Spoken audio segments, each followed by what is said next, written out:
doang, tapi dalam konteks pemilihan yang saya butuh kalian untuk, misal kasih contoh hasil pengerjaan, kan semuanya dalam posisi yang sama, sama-sama mahasiswa kelas saya kan. Nah, jadi perbedaan karakteristik itu tidak mempengaruhi hasil yang saya butuhkan. Itu bisa pakai simple random sampling. Contoh, kalau secara ilustrasi visualnya kayak gini. Saya mau ngecek nih, kira-kira rata-rata berat siswa di kelas sebelah itu berapa ya?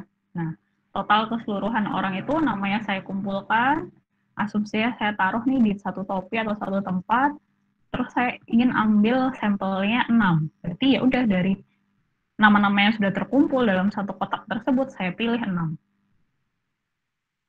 Whoever it is, siapapun yang terpilih, ya itu yang saya hitung. Karena itu yang saya anggap merepresentasikan dari kelas tersebut. Itu ya, simple random sampling. Benar-benar simple, sederhana. Yang kedua adalah stratified random sampling. Kadang ada juga yang nyebutnya adalah stratified sampling. Stratified ini dia ada stratanya atau bertingkat. Apa yang dimaksud dengan strata? Jadi sejak awal penelitinya itu sudah sadar bahwa di dalam populasi tersebut tidak bisa dianggap sebagai satu karakter yang sama. Mereka punya karakter spesifik yang bisa jadi berkontribusi memberikan hasil berbeda terhadap penelitian tersebut. Sehingga dibandingkan langsung dicampur jadi satu, lalu kita ambil nama secara acak, sebelum diambil nama secara acak, itu kita bagi-bagi dulu anggota populasi tersebut ke dalam beberapa strata. Beberapa kelompok atau di sini istilahnya strata. Baru nanti dari masing-masing strata tersebut, kita ambil sejumlah yang kita butuhkan. Jadi hasil akhir sampelnya itu adalah gabungan dari sampel yang sudah diambil di masing-masing strata. Kelebihannya apa? Kalau ini kelebihannya adalah memastikan bahwa semua karakteristik yang ada di situ punya perwakilan di sampel yang kita teliti. Itu. Contoh, kalau dari soal yang sebelumnya, mau ngasih kuesioner ke dosen dan karyawan, kalau untuk kebersihan pens mungkin ya semuanya mengalami hal yang sama ya. Tapi kalau terkait efektivitas jam kerja kan beda. Secara nature jam kerja dosen sama karyawan kalau di pens berbeda. Saya sudah cerita ini di minggu lalu. Maka kalau seperti itu ya, sejak awal memang penelitian berdasarkan pekerjaannya. Dosennya berapa, karyawannya berapa. Sampel dari dosen berapa, dari karyawan berapa. Nah, supaya bisa proporsional, itu kita bandingkan populasi dosen terhadap populasi total, kita kalikan dengan jumlah sampel yang kita butuhkan. Begitu juga dengan karyawan. Nah, stratified ini itu tidak harus hanya 2 strata, enggak, bisa lebih dari 2. Banyak strata pun enggak masalah. Cuman nanti kalau banyak strata, biasanya akan ada permasalahan baru nanti. Nanti kita bahas di akhir di bagian disproportional sampling. Sampai sini dulu clear ya?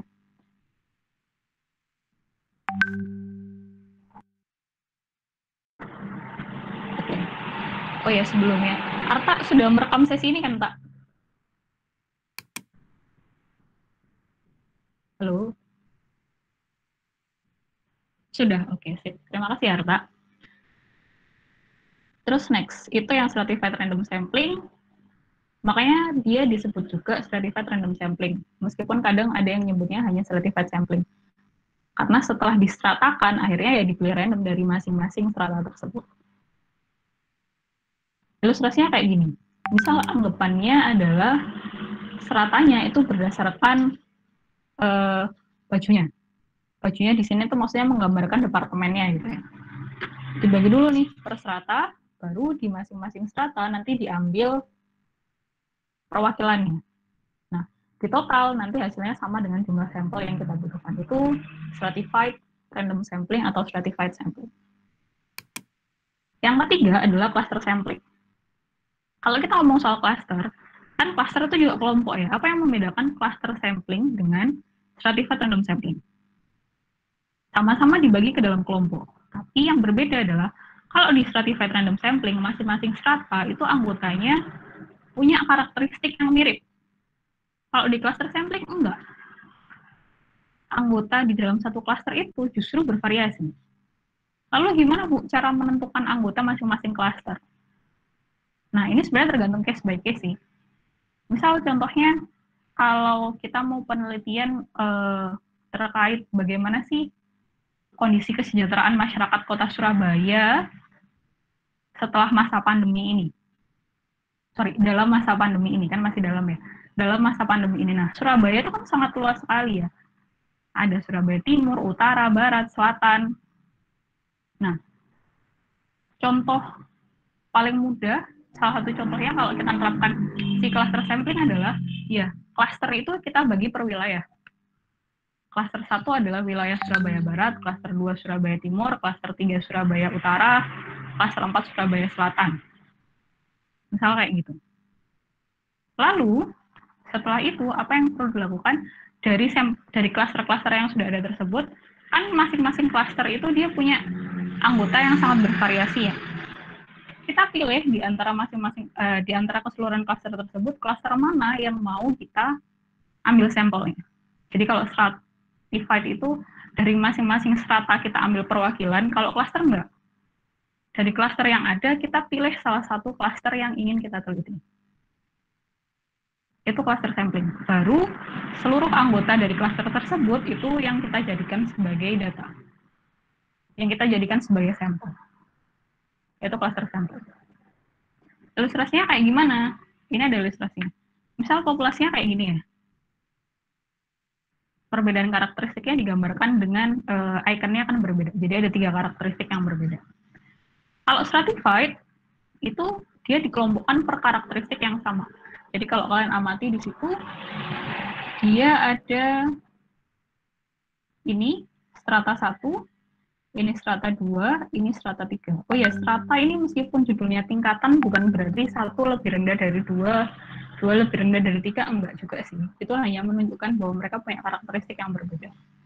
Nah, kalau di stratified, setelah dikelompokkan per strata, kan kita ambil sampel dari masing-masing strata tersebut. Misal ini contohnya yang saya ambil sampel adalah yang saya kotakin. Ini tidak ada alasan khusus sih, hanya supaya gampang aja buat ditandain. Oke, terus hasil akhirnya kan kayak gini, kalau yang stratified. Jadi masing-masing anggota karakteristik itu atau masing-masing anggota strata itu pasti terwakili kalau di stratified.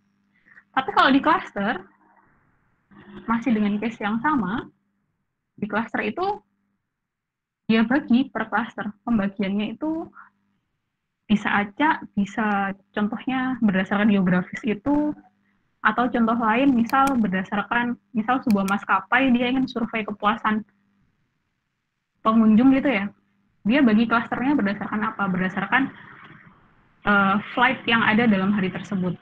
Misal hari itu flight yang ada 5, berarti ada 5 klaster. Nah, dari 5 flight itu, flight mana nih yang mau disurvei? Itu yang cluster sampling. Jadi di antara 3 cluster ini, instead of kita pilih sebagian dari cluster 1, sebagian cluster 2, sebagian cluster 3, tapi kita pilih cluster mana sih di antara keseluruhan cluster itu yang mau dijadikan sampel. Misal dalam kasus ini cluster 3 yang saya jadikan sampel cluster terpilih atau selected cluster. Ya, setelah itu berarti seluruh anggota cluster tersebut saya jadikan sebagai sampel saya. Itu yang cluster sampling. Jadi jangan bingung ya, bedakan stratified sama cluster sampling. Loh Bu, kalau gitu berarti enakan yang stratified aja dong Bu, nggak usah pakai cluster sampling. Kalau secara fairness-nya enakan pakai stratified memang. Tapi kalau secara cost-nya, murahan pakai cluster sampling otomatis. Ya kan? Karena kita cukup perlu fokus hanya di satu cluster saja. Dan memang penentuan klasternya itu biasanya berdasarkan convenience-nya sih. Entah itu kayak di satu daerah yang sama, atau dia di satu, kalau tadi yang flight, di satu flight yang sama, kayak gitu. Tapi kelemahannya cluster sampling adalah salah satunya bisa jadi anggota di dalam cluster itu belum tentu dia mewakili keseluruhan karakteristik yang mungkin ada. Kalau ini kebetulan anggotanya terwakili ya, kan ada 3 karakteristik tersebut. Tapi dalam kenyataannya belum tentu kayak gitu. Itu yang cluster sampling dan stratified random sampling. Oke, nggak apa-apa. Selanjutnya setelah yang simple random, stratified, dan cluster, masuk ke yang keempat, namanya adalah systematic sampling. Seperti namanya, sistematis. Apa yang dimaksud sistematis di sini? Jadi, penentuan individu yang akan disampel itu adalah berdasarkan interval tertentu. Contoh, misal ada 100 populasi dan kamu sudah punya data ke 100-100-nya. Data namanya misalnya dan datasnya. Nah, untuk menentukan mana sih yang perlu kamu pilih dari 100 tersebut, misal sampel yang kamu butuhkan 10. Maka yang dipilih adalah individu dengan rentang 10. Kok bisa dapat 10? Karena 100 dibagi 10. Maka intervalnya kan 10 nih. Jadi kalau diurut dari nomor 1, individu terpilihnya adalah yang nomor 10, nomor 20, 30, 40, 50, 60, 70, 80, 90, dan 100. Jadi dia hampir sama kayak yang seakan-akan seperti random sampling di awal, tapi randomnya nggak random banget karena kita tentukan berdasarkan posisi dari masing-masing individu tersebut. Itu yang systematic sampling.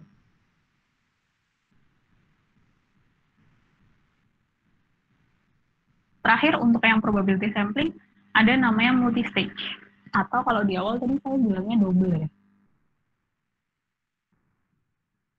Double atau multi-stage sampling. Kalau yang double atau multi-stage sampling ini seperti namanya, double berarti 2, multi berarti banyak. Maksudnya gimana Bu? Apakah 2 atau banyak?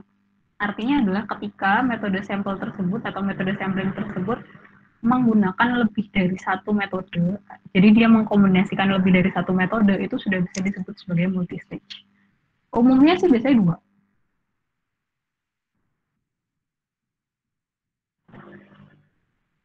Multi-stage sampling. Contohnya seperti apa yang multi-stage sampling ini? Contohnya tadi yang cluster sampling itu ya, misal di awal dia untuk menentukan wilayahnya dia pakai cluster sampling. Setelah itu di dalam cluster sampling tersebut, kalau yang tadi ya soal pandemi, bagaimana kesejahteraan masyarakat selama pandemi corona ini, instead of seluruh anggota cluster itu yang disurvei, tapi di dalam seluruh anggota tersebut dilakukan lagi sampling. Menggunakan apa? Terserah, mau pakai yang random sampling boleh, mau pakai stratified random sampling boleh, mau pakai cluster sampling lagi juga boleh. Jadi ada 2 level atau lebih dari metode sampling yang digunakan, itu sudah disebut sebagai multi-stage sampling. Oke, itu untuk yang probability sampling. Sampai sini dulu, ada pertanyaan?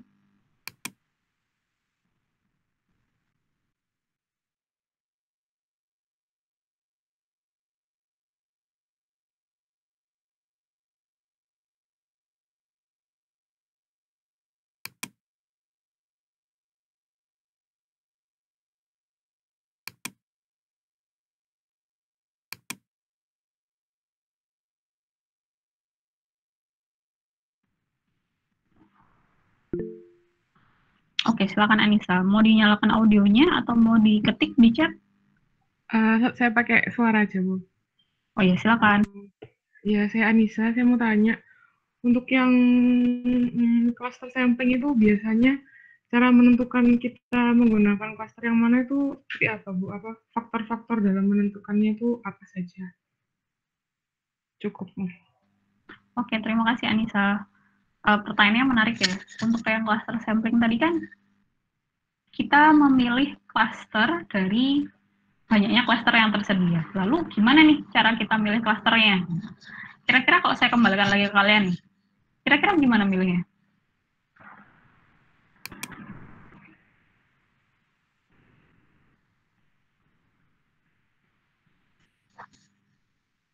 Ada masukan? Atau langsung saya jawab?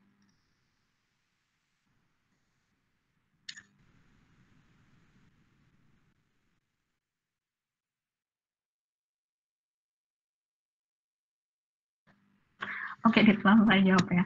Kalau secara metodenya sendiri, cluster sampling ini tidak menentukan bagaimana cara untuk pemilihan cluster tersebut. Jadi bisa pakai random, itu bisa. Jadi di antara semua cluster yang ada, di random aja mana cluster yang mau untuk diambil. Tapi ada juga yang mempertimbangkan convenience dari si penelitinya. Jadi, di antara keseluruhan cluster tersebut, cluster yang sekiranya datanya paling mudah didapatkan itu yang mana ya? Ada juga yang seperti itu. Kalau secara metodenya sendiri, cluster sampling, dia tidak menentukan secara spesifik, algoritmanya itu setelah kita bagi jadi cluster, kita harus menentukan atau memilih cluster dengan cara ini. Enggak, dia nggak menentukan seperti itu. Jadi dikembalikan ke peneliti, penelitinya mau memilihnya berdasarkan apa. Gitu, Anissa. Apakah menjawab? Oh, ya Bu sudah menjawab, cukup. Terima kasih Bu. Sama-sama Anissa, terima kasih juga pertanyaannya. Ada lagi?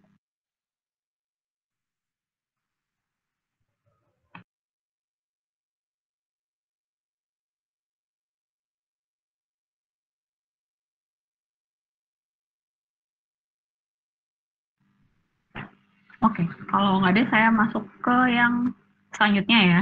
Jadi tadi kita sudah bahas soal probability sampling, sekarang kita akan bahas terkait non-probability sampling. Seperti tadi, overview di awal, kalau probability sampling itu prinsipnya equality, jadi semuanya punya peluang yang sama nih, nggak ada yang dianaktirikan, nggak ada yang dianak emaskan, semuanya sama. Tapi pada kenyataannya, itu ada beberapa hal yang menyebabkan sulit untuk melakukan si probability sampling. Akhirnya dibuat adjustment dan dilakukan non-probability sampling. Memang kalau kita lihat dalam penerapannya, non-probability sampling ini memudahkan peneliti. Kenapa? Secara cost lebih efisien, jelas. Terus secara convenience atau kemudahan juga lebih mudah melakukan yang non-probability sampling daripada probability sampling, tapi biasnya lebih besar. Tanpa sadar, ternyata banyak juga loh yang menerapkan non-probability sampling. Nah, non-probability sampling itu sendiri ada beberapa metode yang termasuk ke situ. Yang pertama adalah convenience sampling. Convenience itu artinya apa ya? Kemudahan, bisa dibilang seperti itu. Kenyamanan dari penelitinya. Yang kedua adalah judgment atau purposive sampling. Yang ketiga quota sampling, dan terakhir snowball sampling. Untuk yang convenience sampling, ilustrasinya kayak gini. Jadi yang sisi sebelah kiri ini itu adalah keseluruhan populasi, yang ada circle merahnya ini adalah penelitinya. Jadi cara dia memilih sampel adalah dia memilih sampel yang sekiranya mudah bagi dia, mudah untuk didapat. Bisa jadi yang dekat dengan dia, bisa jadi yang posisinya pada saat itu paling mudah untuk di-reach, itu yang dia pilih. Itu convenience sampling. Pada beberapa referensi, ada juga yang mengatakan convenience sampling ini sama dengan voluntary sampling. Tapi di referensi yang lain dipisahkan. Kalau voluntary sampling itu artinya adalah metode sampling di mana bukan kita yang memilih sampel, tapi sampel tersebut yang mengajukan diri untuk menjadi responden kita. Itu yang voluntary sampling. Di beberapa referensi dijadikan satu dengan convenience karena sama-sama memudahkan peneliti, di referensi yang lain dipisahkan. Contohnya kayak gimana yang voluntary sampling? Misal, kayaknya kalian pernah ngalamin deh, kayak di medsos gitu ya, di Twitter kayaknya banyak. Minta tolong dong Kak, Pak, Bu, bantu saya untuk mengisi kuesioner terkait penelitian tugas akhir saya. Lalu di-share aja linknya. Siapapun yang ngisi, itu kan berarti orangnya sendiri, respondennya sendiri yang punya willingness untuk mengisi hal tersebut. Nah, itu namanya voluntary sampling. Itu masuk non-probability sampling. Loh Bu, tapi kan itu acak Bu, misalnya respondennya. Saya kan nggak ngatur, iya nggak ngatur. Tapi kalau kita lihat secara psikologis, orang yang mengisi kuesioner itu, biasanya kan dia sudah punya apa ya, belief sendiri atau standpoint sendiri terkait apa yang dibahas. Jadi bisa jadi kalian dapatnya sampelnya ya hanya berat di salah satu sisi aja, belum tentu itu merepresentasikan keseluruhan populasi. Artinya biasanya masih mungkin ada kalau yang seperti itu. Nah, kalau yang seperti itu gimana cara ngatasinnya? Cara ngatasinnya adalah ketika data itu masuk, sebelum kamu olah, kamu harus pilah dulu. Gimana cara milahnya? Makanya kan biasanya di awal ada pertanyaan terkait dasar ya demografis. Nah, itu bisa kamu pilah dulu dari situ, dari data-data yang masuk, nanti kamu pilih apakah masing-masing karakter ini itu sudah terpenuhi atau enggak. Itu yang voluntary sampling. Ada yang dianggap sama dengan confidence sampling karena sama-sama metode sampel atau metode sampling yang memudahkan peneliti. Mana yang dirasa paling mudah. Contoh lagi, misal kalau kamu lagi jalan di mall atau di taman, tiba-tiba ada yang mendatangi dan, Kak, Mas, Bu, Mbak, bisa tolong bantu isi survei saya nggak? Nah, itu kan convenience ya, karena yang dipilih adalah yang kebetulan lewat di situ aja. Tapi apakah yang lewat di situ tuh selalu merepresentasikan populasi? Belum tentu. Itu convenience sampling. Yang kedua adalah judgment sampling atau kita sebut juga purposive sampling. Seperti namanya, judgment, berarti ada penilaian. Purposive sesuai dengan tujuan. Maksudnya kayak gimana? Jadi dalam memilih sampel dari keseluruhan populasi itu menggunakan judgment dari peneliti. Oh, saya mau bikin penelitian terkait cara meningkatkan prestasi akademiknya mahasiswa PENS gitu ya, misalnya. Misalnya ada dosen X mau melakukan itu. Lalu dosen X-nya ini yang memilih di antara seluruh mahasiswa PENS, kira-kira yang cocok itu anak ini loh, anak ini loh, anak ini loh. Berdasarkan apa? Berdasarkan dari si judgment-nya penelitinya. Itu masuk ke judgment atau purposive. Lalu Bu, membedakannya sama yang confidence apa? Kalau yang confidence tadi itu pertimbangannya hanya yang memudahkan bagi peneliti. Tapi kalau yang judgment atau purposive ini, yang dirasa oleh peneliti menurut standarnya dia, itu sesuai dengan itu yang judgment atau purposive sampling. Terus yang ketiga, ini adalah kuota sampling. Namanya kuota, jadi ada jumlah. Maksudnya gimana? Jadi ini, pada saat kamu memilih sampel, kamu udah nentukan dulu kriteria itu kayak gimana. Oh, saya mau nyari soal pandemi, kesejahteraan ketika pandemi. Oh, saya mau nyarinya adalah yang laki-laki aja usianya di atas 50 tahun. Saya butuhnya 20, ya udah saya ambil. Itu kuota sampling. Jadi untuk masing-masing karakter, dia menentukan sendiri nih. Untuk masing-masing golongan, dia menentukan sendiri jumlahnya berapa, karakternya seperti apa. Itu yang kuota sampling. Terus, yang terakhir, snowball sampling. Seperti namanya ya, snowball. Snowball itu bola salju. Bola salju itu kan kalau di kartun-kartun, kalau kita gelundungin mulai dari kecil, lalu dia gelundung ke bawah atau itu kan dia bergabung menarik SS yang lain kan. Akhirnya dia semakin besar. Nah, itu persis seperti yang dimaksud dengan snowball sampling. Jadi snowball sampling ini kita mulai dari satu sampel, lalu dari sampel tersebut kita minta reference. Misalnya saya nanyanya ke Anissa gitu ya. Lalu nanti dari Anissa saya nanya, kira-kira yang cocok ditanyai untuk topik ini siapa ya? Lalu saya menuju ke referensi yang diberikan oleh Anissa, terus sama, saya ulang lagi hal tersebut, sampai akhirnya dapat banyak. Itu yang dimaksud dengan snowball sampling. Tapi bukan berarti dia efeknya harus selalu multiplied gitu ya. Kalau ini kan kebetulan dibuatnya seimbang. Jadi dari satu ke dua, terus satu orang lagi ketiga, satunya ketiga, terus setelah itu jadi banyak. Nggak harus sebanyak itu dalam arti, misal saya ke Anissa lalu mereferkan ke Diana sama Talita, terus Diana mereferkan ketiga orang, nggak harus selalu seperti itu sih. Dari satu orang mereferkan ke orang lain, lalu orang lain tersebut mereferkan ke yang lain. Kapan kita gunakan yang snowball sampling ini? Itu khususnya ketika data yang kita butuhkan, sampel yang kita butuhkan ini adalah sampel yang susah untuk dicari atau yang sifatnya sangat spesifik. Itu pakai yang snowball sampling.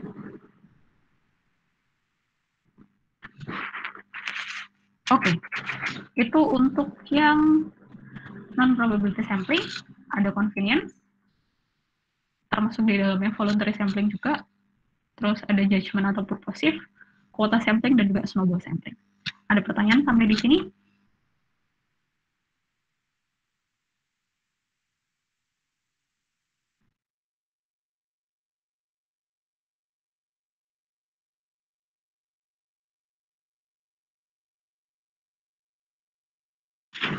Jadi kalau secara metodenya bisa dilihat ya, yang non-probability ini memang sangat memudahkan penelitian.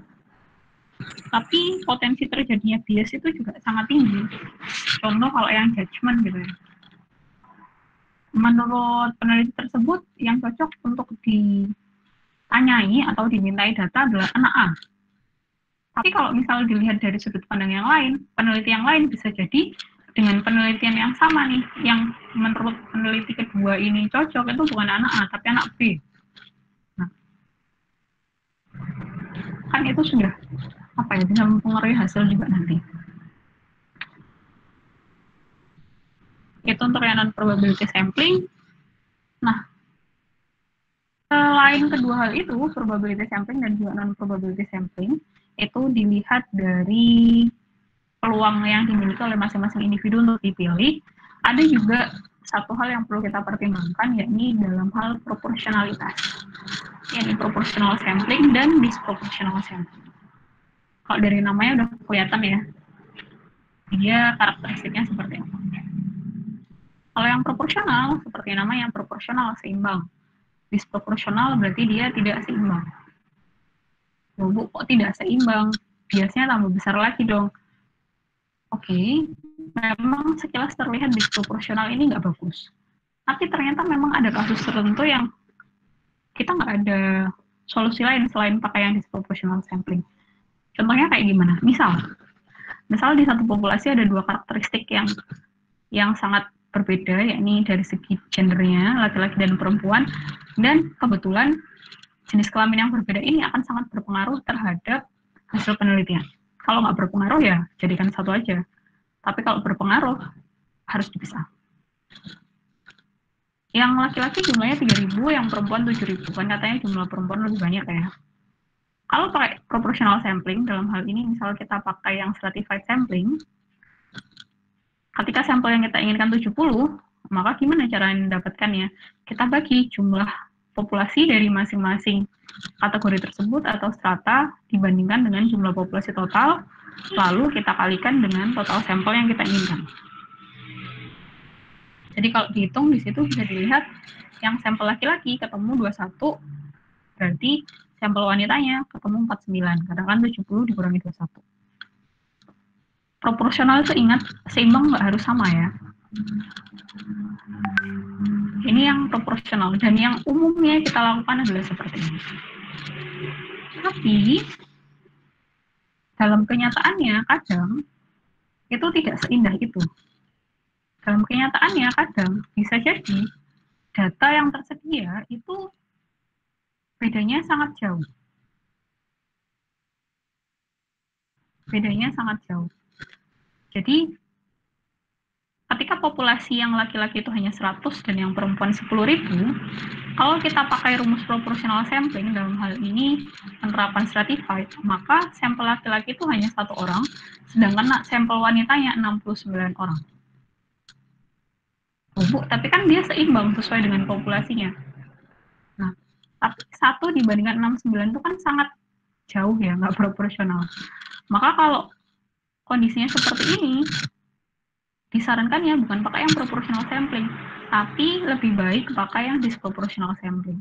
Sama kalau misal pun nanti ketika dalam implementasinya kalian main klasifikasi gitu ya, terus ada beberapa kelas kan di situ, ketika jumlah anggota dari masing-masing kelas itu selisihnya terlalu jauh, tidak proporsional, maka nggak bisa kita itu gunakan pembagian yang seperti ini, yang pakai rumus proportional sampling itu nggak bisa.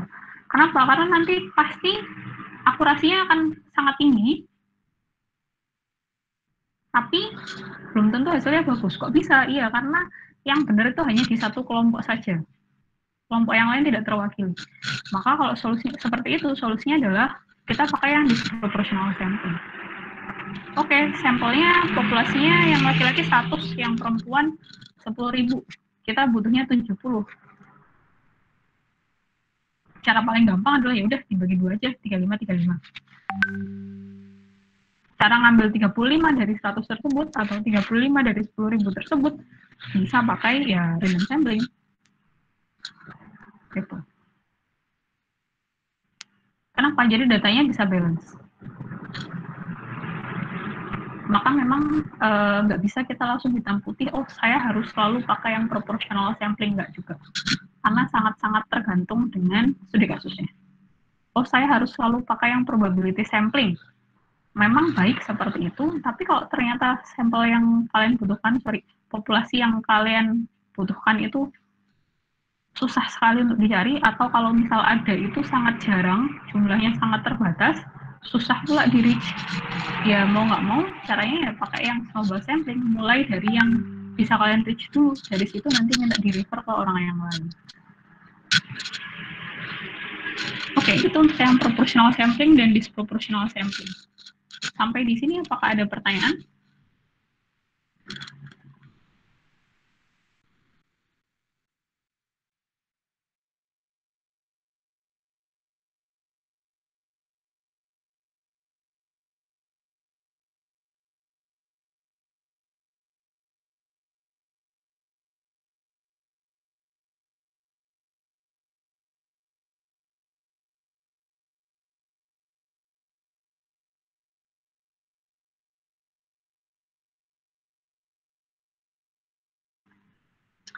Oke. Sebenarnya sih kalau kita ngomong soal sampling itu theoretical itu ya gak terlalu ribet sih untuk dipahami. Baru nanti agak kompleks itu ketika kalian harus terjun langsung dan nyoba. Itu biasanya yang baru mulai agak kompleks, karena case-nya tidak selalu seindah dengan apa yang disampaikan.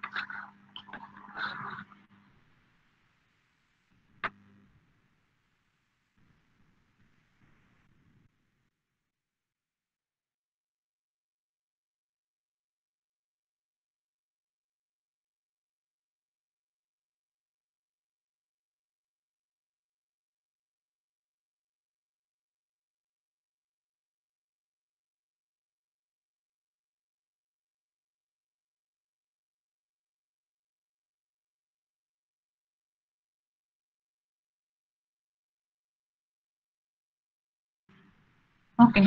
Jadi kalau misalnya saya sum up nih dari keseluruhan, intinya adalah tidak ada satu metode yang dia itu paling bagus atau lebih bagus daripada metode yang lain. Pasti ada kelebihan dan kekurangan dari masing-masing metode, dan tidak ada satu metode yang dia bisa menyelesaikan semua permasalahan atau bisa diterapkan di semua kondisi, nggak ada. Jadi sebelum memilih metode, pastikan kalian tahu dulu kondisi yang kalian hadapi itu seperti apa yang ingin kalian capai, resource yang kalian miliki itu seperti apa, trade-off-nya kayak gimana kalau saya ambil metode ini dibandingkan dengan metode yang lain. Nah, mungkin bisa jadi nanti akhirnya yang terpilih adalah bukan metode yang tanpa kelemahan, enggak juga, tapi metode paling sesuai dan memberikan trade-off lebih sedikit dibandingkan dengan metode-metode yang lain. Gitu ya. Jadi itu untuk metode sampling, mulai dari yang probability sampling, non-probability sampling, sampai yang terakhir proporsional dan disproportional. Nah, kalau yang proportional sampling ini memang contohnya rata-rata mengarahkannya ke stratified ya. Karena yang membagi ke dalam begitu kan biasanya stratified. Gitu. Contohnya yang cluster sampling, Bu, karena kalau yang cluster sampling pun meskipun dia bagi ke dalam beberapa cluster, pada akhirnya yang dipilih adalah salah satu cluster, bukan anggota dari masing-masing cluster. Jadi kalau yang proportional sampling ini konteksnya lebih untuk yang stratified, yang disproportional ini ya untuk yang lainnya. Tapi disproportional pun juga bisa stratified juga sih. Tinggal pada saat penentuan komposisi jumlah perstratanya itu aja kan yang berbeda.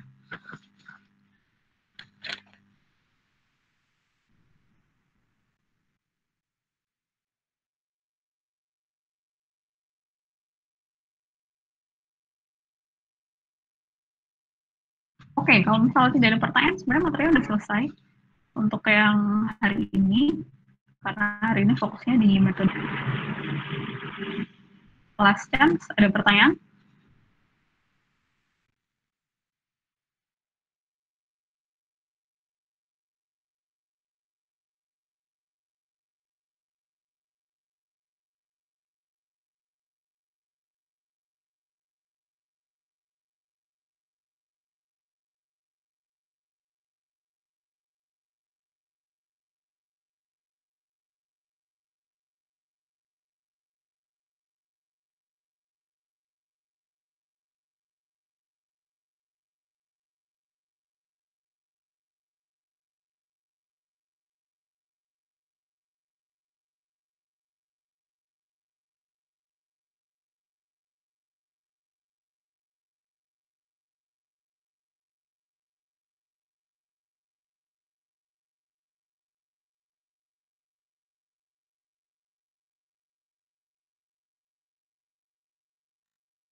Oke, kalau misal sudah tidak ada pertanyaan, berarti sudah selesai. Berarti seperti biasa nanti saya minta rekamannya ya, Arta, tolong kasihkan linknya ke saya untuk akses juga. Terima kasih untuk hari ini dan sampai ketemu lagi di minggu depan. Assalamualaikum warahmatullahi wabarakatuh. Waalaikumsalam warahmatullahi wabarakatuh. Waalaikumsalam warahmatullahi wabarakatuh. Terima kasih, Bu.